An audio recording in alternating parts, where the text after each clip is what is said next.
little intro thing. I put Theo Makombe and visions from someone that went through a genocide and survived it. You know, kind of what you see with the spiritual things that are happening in the world, all that's going on. For people that don't know you, haven't had a chance to meet you, maybe just a little background first.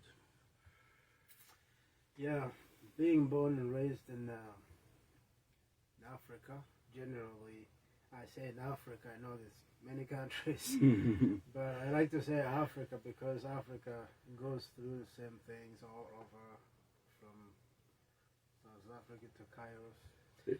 Except that now it's becoming, I think it's becoming more like a fun thing to do, killing people. Seems to be a lot of places that are doing it, right?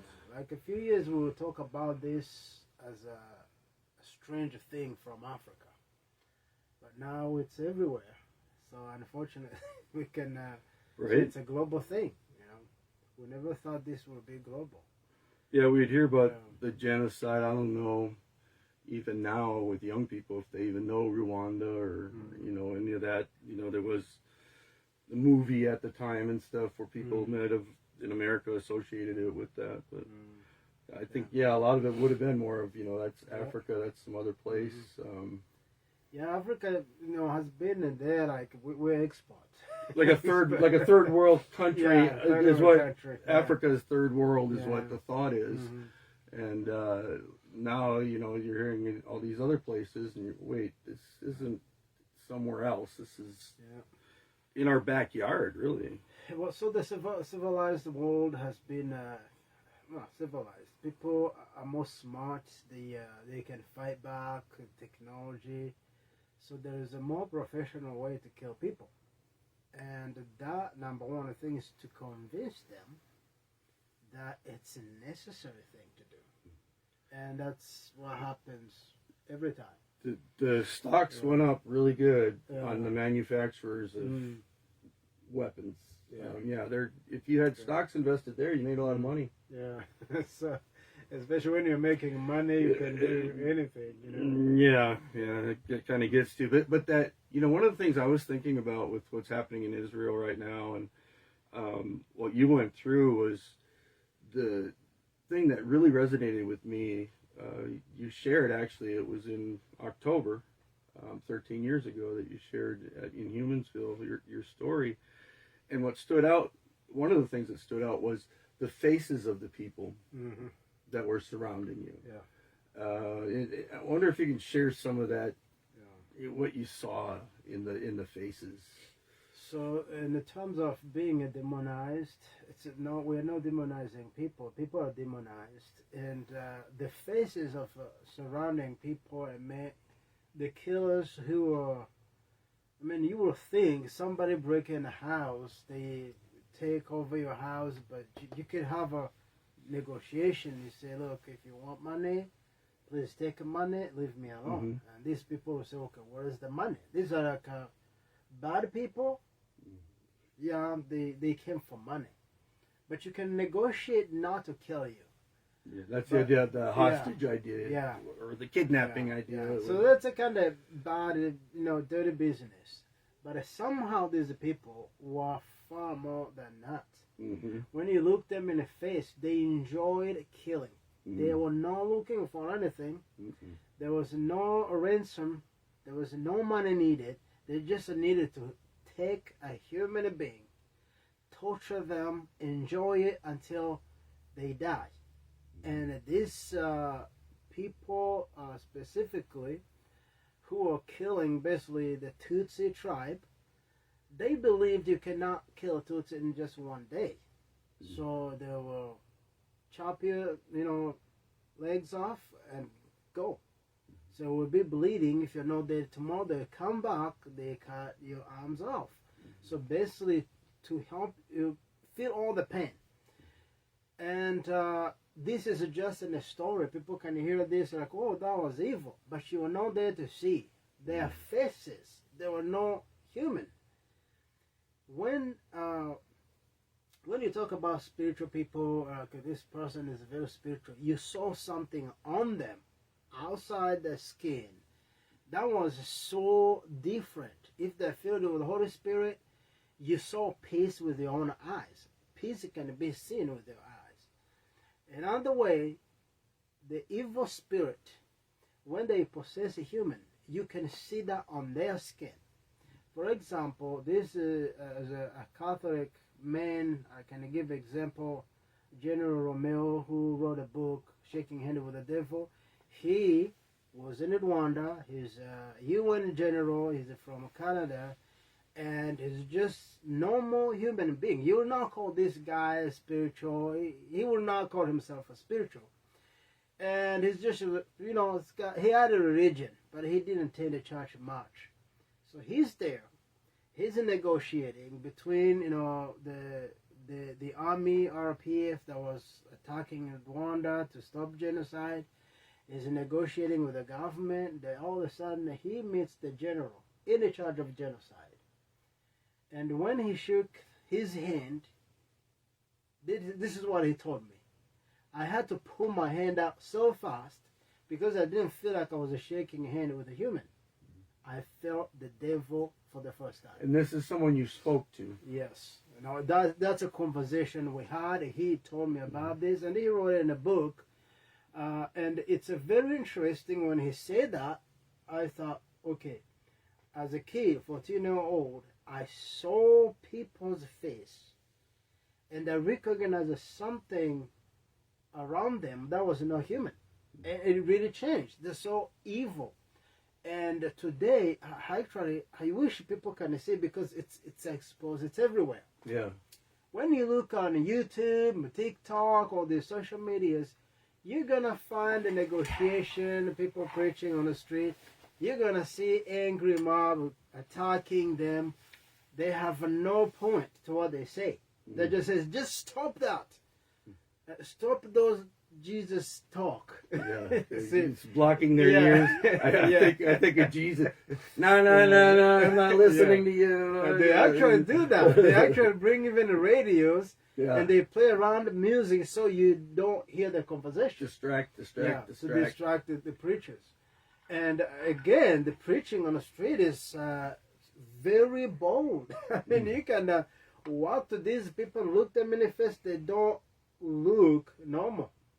The Holy Spirit take over them and give them a boldness to go on the street and speak with a stranger, even to the angry people. And when you see the angry people, you're not doing that for money. Yeah, you're not doing that for money. Yeah, if it was money, you would probably negotiate. You can negotiate. There's no negotiation. So when you see these people, you might even see their anger. Listen to their words. They have no point to what they say. They're just angry because they're possessed by evil spirit. So to help Americans understand this, it's very important for Americans to understand, because a few years back, like 10, 15 years ago, they would have asked me a question like, do you think that could happen here? Because they didn't think it was happening. Right. And I explained this evil spirit, demon possessed people. They're like, wow. Somebody actually asked me if in America there are some demons in America. Like, if there are, yeah, like they're pretty sure there aren't, but maybe there's a slight chance. Somebody thought they maybe they missed one. Just okay. Yeah, they don't need a visa to come to U.S. Yeah, they're just spiritual things. Okay. So, but one thing you need to understand about America, it's a land of opportunity. Oh, yeah. That's the center of a business of the world. If you want to start something, a movement, terrorism, even religious movement, you come to U.S., it's easy, because the people have a freedom. They go to school like now. We can decide what kind of school, what do we want to know. I mean, let's attend a school online. We can sign up right now, and in a month or year or two, we have a degree. You don't do that in any country. You know, this is just country of access, right? So what people don't understand, there is an address, I think 1584th Street in New York City. There is a goddess that has been put there for years, and people go there every day to visit. Some, it's a visit, they think they're visiting artifact of ancient times, whatever, but it was put there as a goddess to worship. And this goddess called Ishtar, it's designed to cast spells of sexual evil spirit on people. And the people will have sexual desires like never before. Like prostitution will be so big, child trafficking is so big, even Hollywood now is saying this is too much, right? So I mean, some part of Hollywood, you know, some Hollywood people. So they are on a mission to rescue these kids because they can see these kids are just innocent. And I listened to a man a few years back. He wrote a book called The Seductive Spirit of America's Youth.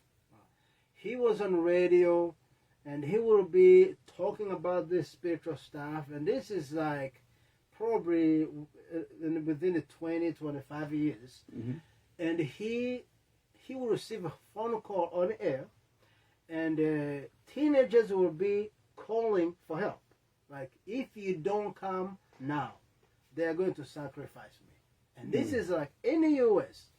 And he will be on the phone with the police, and he will get off when the police get to that child, and they rescue them because their parents, they are ready to sacrifice this kid. So they listen to the radio. They made a decision. I can allow my parents to kill me and they sacrifice me tonight, or I can call for help and leave this court and find a rescue. Because they're listening, they hear that there is a kind of competition now. There is a Jesus who saves the people from all this nonsense. Or they can stay to their parents' courts and stay there and worship demons. This has been here for 1,000 years. As long as America existed, demons began to walk. Okay?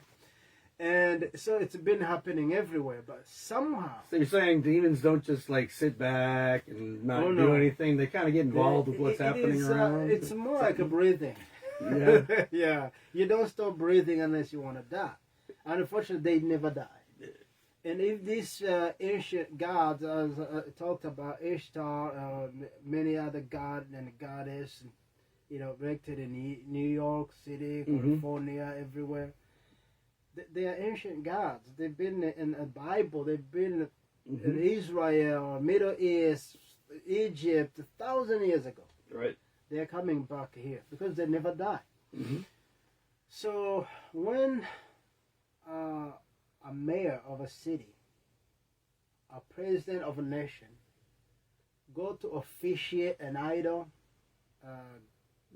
some kind of god, a statue somewhere, he's giving up to that city or that country to demon worship. Right. So he's dedicating his country to the demons. Yep. And the people begin to suffer from it.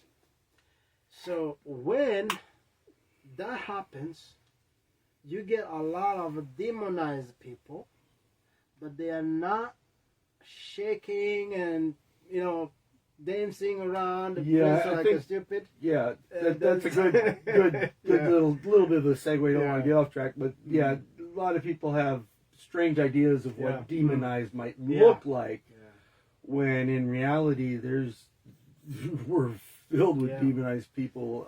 You look at the thought patterns, those types of things. So. Lawyers, you got religious, even priests, you know, demonized priests. Oh yeah, you're gonna have. It gets into everything. Yeah. The enemy loves structure, organizational structure, because then that's how he works, he can get the key positions, and he gets in there. And of course, that's one thing that really comforts him so much is that God will use those individuals that aren't necessarily in key positions, but in where God needs them, and someone that's nobody all of a sudden, becomes, a leader in Egypt, or bringing people into victory. They're looking for people who have influence on people. They want to use them. Power, influence that is their way. Yeah. And that's his glory. He loves the glory. He's always fighting for it. But somehow, for me, I would have to see. I recognize it so easily. You don't hide from me. Yeah, I'm a fisherman. I grew up with this kind of stuff, so I know the look. I know the ideas. Well, I know interruption of the demonic powers. Even somebody preaching even on a pulpit. You have insight that a lot of people don't, though, and that's one of the reasons I didn't want you to share, because you do see things that other people don't see. That's one of the gifts, that the Holy Spirit's given you, and so, those gifts are definitely to share with others, and so that's what I want, others to be able to understand some of that. I think, like you were saying, you think Africa, you think third world country or something, even with the wars or whatever, or genocide, not going to happen there. And then, America had their 9/11, but, still, so many people in this country believe so many lies. It's incredible to think how, I can't say misinformed, but just deceived. Misinformation will not just happen on TV. It's got to be spiritual. It's too much. Yeah, definitely. Logically, you can make a sense out of whatever is happening, but it's not making any sense, because you just look at the government. The senator will say something. I mean, let's first, for example, what is a woman? Well, I will not define a woman. Can you get back to me? We will have to circle back and get back with you. Some of these people have kids too. How'd they figure that out? You rather ask little kids. If I'm older, will tell you. Yeah. So when you hear there's a kind of stuff, it's very clear. It's a spiritual, and they're being asked like a real question in real life. But these people are so spiritual. What they don't know is the balance. They can't explain this. They are worshiping the wrong God. They think it's the real one. Oh yeah. So all this nonsense happening all over the world. These movements rising up, taking down the economy, killing people. People will support it. Somebody in the U.S., born and raised in the U.S., will support 9/11. So that was a good idea. Yeah. Well, don't you wish you were there in that? Wouldn't have been so good then. Yeah, the world is overpopulated. Would you take a gun and shoot yourself, or you want somebody else to die? Yeah. So you can breathe better. So these ideas are not making any sense, but people are investing into it. They're spending more time. They're running campaigns for this stuff. Now you have wars in the Ukraine. Russia is involved. U.S. is involved. The Middle East is involved. China, Africa, they all want to be involved in the Ukraine war. Why? Who wants more people killed, tortured? And I wish this would just happen in politics. Politicians will kill each other instead of the people. It's all there. But why are you killing civilians? All the losses have to be in leadership and not in the people. That might change the way the game's played a little bit. It will change. Then they will take it easy for us. Forward they cried, from the rear as the front men died. So now we are moving to. I hope Ukraine stops, but I also want Israel to stop. But it's kind of trending. Now we're talking about Israel. What are these people doing? How we started is the key. They did not start shooting the soldiers. They did not start in a Cold War negotiating. They started kidnapping kids women, just people who will be harmless and weak. The concert was a peace concert. Concert. You know, people that are peace and love or whatever. Yeah, peace is a word. Peace is a word they use. Yeah. They don't want peace. And but that's the conference or the concert that they went and attacked and killed. 300 people. If you needed a peace, I mean, you can ask. I think if these people, peace was something you put on the table, and the war, they will always choose war. They don't want peace. They don't want peace. That's not in their agenda. Yeah, there's no money to it. There's no worship into it. It's the same what you saw. The goal was only to kill. Yeah, I mean that was it, to kill, and their understanding and wanting to add corruption to that and defiling the women and children and those things is just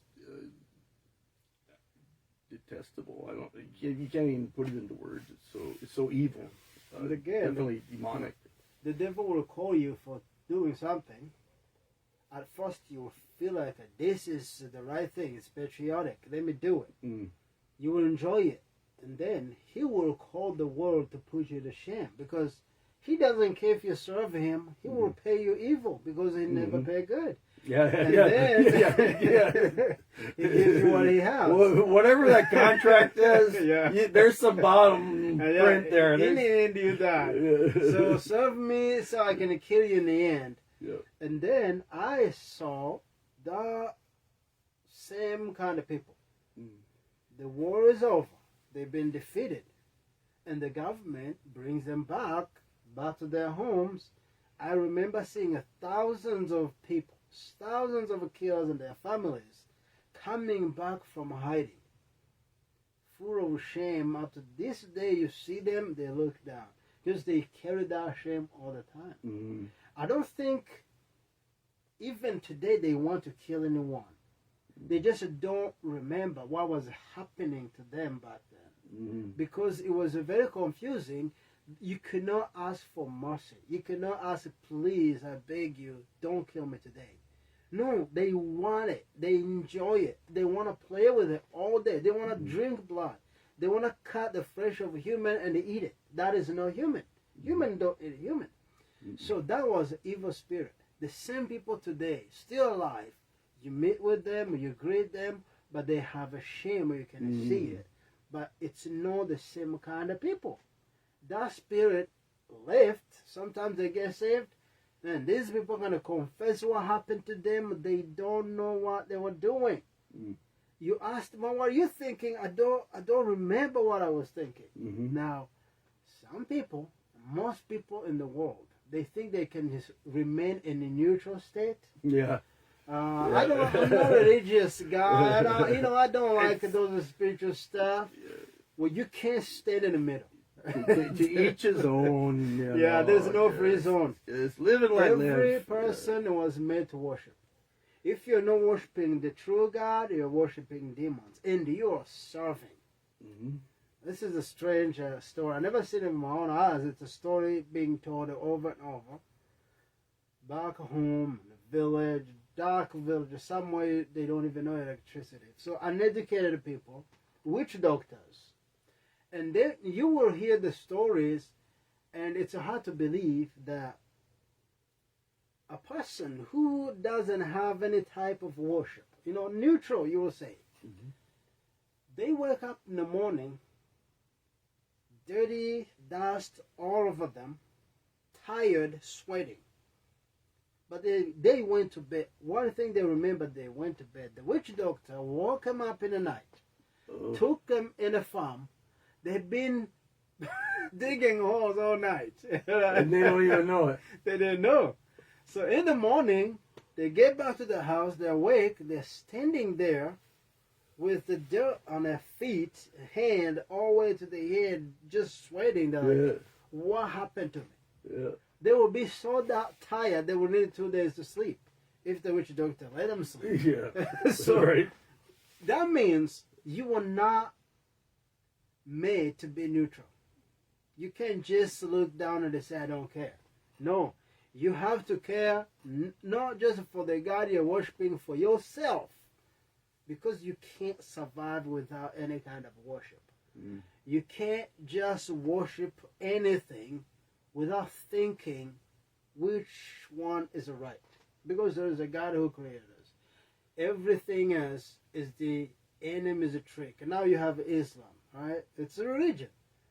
You have LGBTQ movement. It's another religion. People still don't believe this. You got a Black Lives Matter. It's another religion. You got a climate change. It's another religion. All these religions. Plenty of religions to go around. Yeah. We got one for everybody. Oh, yeah. So now they are all serving the devil.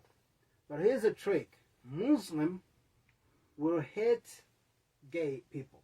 And because the Quran doesn't accept that. Right.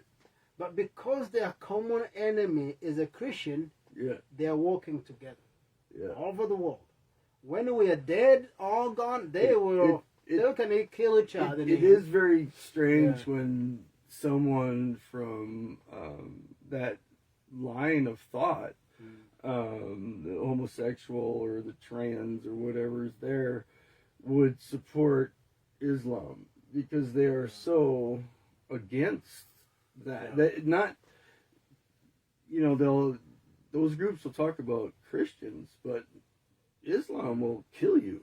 They will throw you off a roof. They will. I mean, and yet there are a lot of individuals. So those religions that are like, the enemy of my enemy is my friend, or whatever. Really strange combinations that make absolutely no sense. It will make no sense even when you see them. Let's kill Christians. They just lay them down and say, "Okay, get a knife, cut their heads off." And Hamas is first the Saturday people, which is the Jewish people, and then the Sunday people, which is the Christians. And they're not coming over for dinner. Nothing is making sense unless you try to understand it in a spiritual way. There's in a physical realm, you will not find it. You will not find out why a man is standing on the street just talking about Jesus will make somebody angry and want to fight. They will be so angry they will cry. Their tears, you see tears in their eyes, because somebody just said Jesus on the street. And now remember, it's been 1,000 years since he was here. It's been a bit. Yeah, he's never been in the U.S. to offend anybody. They don't know him. They never seen him. They don't even know what kind of clothes he's wearing. Why do they hate him so much? They will tell you why. All those whys make no sense. But they will be lying to you until maybe in the one-on-one someday, somebody's going to tell you they're being hurt inside the church. By Jesus? No. By the stupid Christians who just do stupid stuff. But Jesus never done that. So you hear about Jesus on the street, you scream, you are possessed by another spirit. Okay?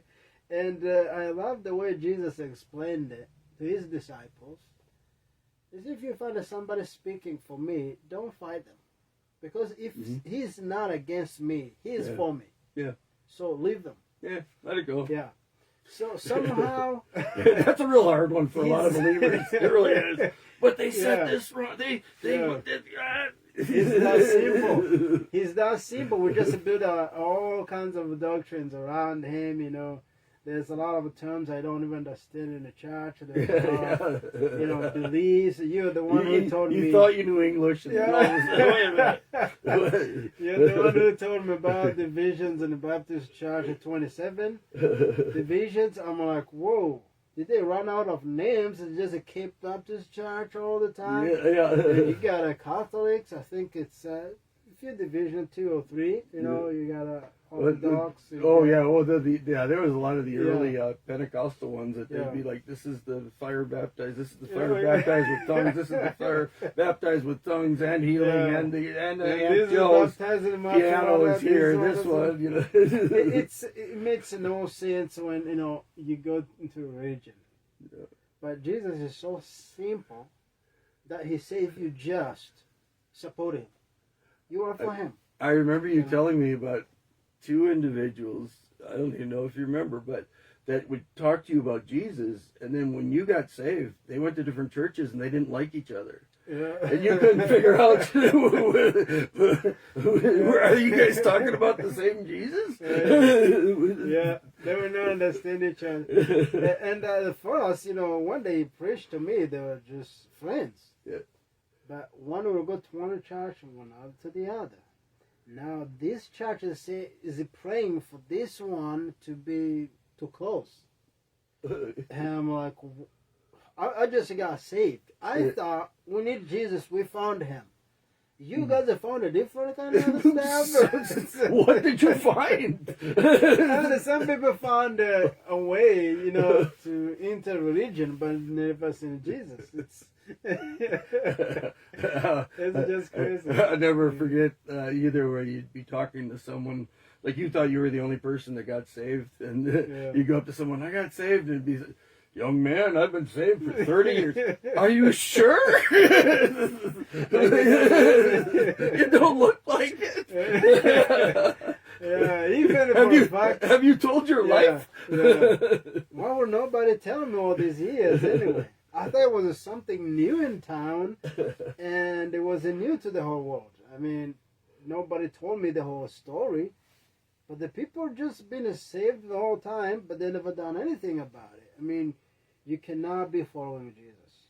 This is just know how you follow Jesus. Mm-hmm. Jesus is not a statue. You stay behind it, right? He's moving. Mm-hmm. If you follow him, you are moving, and the people know when you are moving. And the people have been saved for 40, 50 years, and they never moved. I mean, they never done anything for Christ. Right, right. And remember, everything done outside of Christ is a dead work. Yeah. And you call those Christians based on what? Yeah. That's how cool actually Jesus is that people can take upon his name and just call themselves the Christians until they get saved. He doesn't care, just wait, Just wait. It's a great, the churches are a great mission field. It is. They're a little harder for them. Just the hardest. They're a little harder for them to accept it, but when they do, they get it. They realize, wait, I've never actually made this surrender. Hold on. I've only been talking about him. I don't really know him. But when you break through that, that's amazing. Yeah, it should be simple. Even now, as we speak, we need to follow Jesus or show people how to follow Jesus, and it should be simple because Jesus said, "My yoke is easy." He was no lying. Yeah, he does the work. Yeah. But when you look at, for example, this young man in Matthew 8, he's standing on the road and he's saying, "Oh, Master, I want to follow you, but if you can just wait, I want to bury my father, then I will follow you."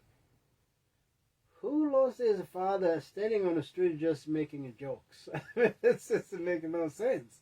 Yeah. I don't think his dad died. At what point was the death of your father on your mind? Yeah. What in following Jesus brought that to your attention? Because it wasn't the real issue a second ago. Oh yeah, he was just standing there, and again, it's like a festival when you see thousands of people walking on the street, and you just stand there watching, and you're having conversation with one of them. This means maybe if we dig deeper into the culture of the Bible, his father was old but was not dead. Yeah. What he's telling Jesus is basically Jesus have to wait. The mission has to wait. So until his father dies, maybe he'll give them money. He will buy soda on the way. Yeah, that's the responsibility. Well, the whole idea of the wedding feast, right? The wedding feast is ready. Well, hold on. Yeah. I just got married or whatever. Yeah. Oh wait, I just bought some ox, and I gotta go make sure they're good. Well, what did you buy them for if they're not any good? What are you talking about? I got some land. I better go do something with it. No, this is the wedding feast. This is the day. This is the important day. I'm busy. Today you can name it. It could be a nice truck I bought. Or it could be Corvette. I just bought Corvette, and Vroom, vroom. I can't just leave it. You know, Right. I got a boat. Yeah. I have a boat now. If Jesus can wait, you know, Yeah. and the people are keeping him on wait so they can enjoy life. And when they feel like, actually, this is the reality. Whenever they feel like they have enjoyed everything, which means I'm to the point of death. Okay, Jesus, you can use me. Now I can bury my father. Yeah. Now I can bury my connection to Yeah. this world. Mhm. Now I can go ahead and let That's go. what Jesus will call dead works. Yeah. Well, I like what you said about, he's not a statue you hide behind. Yeah. I think there's been a lot of that mentality in the church where it's like we just kind of hold on till he comes, and we're just kind of, and there's not that active life. If the same spirit that raised Christ from the dead is living inside of us, shouldn't he be bringing life to us? Shouldn't he be bringing life to people around us? Shouldn't it be changing our world? Isn't that what's been missing in our world? Isn't that why the world's where it's at today? Because the church hasn't been doing what the church should be doing. We haven't been the leaven that leavens the whole lump. We haven't been the salt that brings the proper flavor. I think that's the biggest statement for people to believe. Actually, the power that is in Christ lives in you. Mm-hmm. I can tell you thousands of Christians will just speak against that. Oh, yeah. That's arrogant. You think you have the Spirit of God in you. And the people against miracles, it's still in the Bible they read. They skip that. I don't know why. And for some reason, I don't like to just shovel scriptures to people. I read the scriptures for my own, Mm-hmm. my own interest. I need to know. I need to know what I see in my life. It's biblical. Right. But God speaks without using a Bible. He speaks in different ways. Yeah. People need to understand we don't just read the Bible. So however you understand it, you're just going to preach about it. Mm-mm. This is a big mistake. Right. That's why we have a lot of heresies in preaching, because, you will understand that whatever you read, you understand the way you are. Mm-hmm. It's not the way it's written. Because the Word of God is way too smart. Way smarter than human wisdom. Yeah. And you tell me you read it and you got it. And now you're going to preach it. It's impossible. Mm-hmm. We've been preaching the same scriptures for over 20-some years. And we're not repeating it. Mm-hmm. We're just having more revelation over and over and over. Mm-hmm. Just one scripture. It becomes more alive. Yeah. More life comes out of it. Mm-hmm. And the more people are all so proud to announce they read the Bible cover to cover. So what? It's so much pride. Anybody can read it. Good. I've made people not saved. Do it again. Yeah, keep doing it. It doesn't give you credential to just beat people in the head. I read the whole Bible. There is a lot of misunderstanding in this world. And this is what bothers me, is that what is against us is so much bigger than we are prepared for. And we're not even bothering trying to prepare. Yeah. Because we think this is all conspiracy theory. And the big conspiracy theorists ever lived. Because seems to be a real, that's what they call it, I want it. An unwillingness to really look up and look around, right? Yeah. Because if you look up, you don't have to look up a lot. Just kind of look up. You get your head above your circumstances, just everything that's happening all around you. There's lots happening, yes, everybody is. But look up and look around, and you'll see the spiritual activity that's happening. You'll see the reality. You'll see the Antichrist spirit that is so strong. What is happening in Israel, that's Antichrist at its fullest, right? Demonstrating all of its glory. And the people need to understand Israel, they're not necessarily Christians. Right. And those who are attacking them, they're far from Christianity. Yeah. They're all fighting for something they don't understand. Yeah. But it's a spiritual thing that's happening. Yes. Well, ultimately, you're talking about the only actual answer, the Messiah, the Christ, the surrender to Him. And what everything is leading to, obviously. That's how bad Antichrist is, because he can use people who don't even know Christ to kill each other. Yeah. And this overpopulation thing in the world, it's not rumors. Oh, no. These people are saying it out in public. Oh, yeah. There are too many. It's percolated through society. I think it's their little leavens. Yeah. Their ways of living. Yeah, I think I heard about.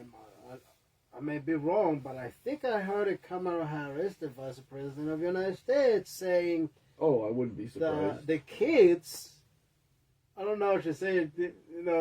Through abortion, or if they can reduce population and basically kill children, basically that's what you want to say, and then. Well, it's better if you kill them before you can identify them. Maybe they breathe too much air. That's yeah.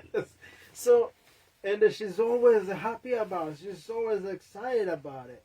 I have seen the politicians who go on a camera and say things for a long time, and there's no word to it. It's like there is nothing. They're not saying anything. I'm pretty sure. But there's letters, there's words, there's something involved with what's coming out, but I didn't hear anything. So I think they're drunk to their spirits, and oh yeah, to the point they don't even know what they're doing. Well, at a certain point, the vintage of God's wrath gets ready to pour out, and I think he's giving a little taste test, and those are people that are just drunk with his wrath, with just turns them over. It just turns them over to their reprobate minds. We see it in so many places. It's so better if we can just, have a discussion with people, and if people can humble themselves and they say, we want to know the truth, without, keeping what I know strongly, let me think I know nothing and listen to what the people are saying. Mm-hmm. It will be so much better, because in all the conversation I've been listening to, if you debate with a Satanist or an atheist, they just don't want to believe, but they don't have anything else to give you. Yeah. So stop believing in Jesus and do what? Pretty much nothing. I don't know what you can do, but they have never found anything better. But for us who believe in the Christ, okay, we have laid hands on the sick, we saw them healed. The dead are raised. The blind can see. Nations are restored. Reconciliation. Those who used to be enemies, they become friends. And here we are, and they think that's bad. We feed the homeless, and I've seen a lot of movements against that, against feeding the homeless. And just, do we want them to suffer? Is that another bunch of people need to be killed? Are we trying to reduce this population again? Because they believe in death, they don't believe in a life.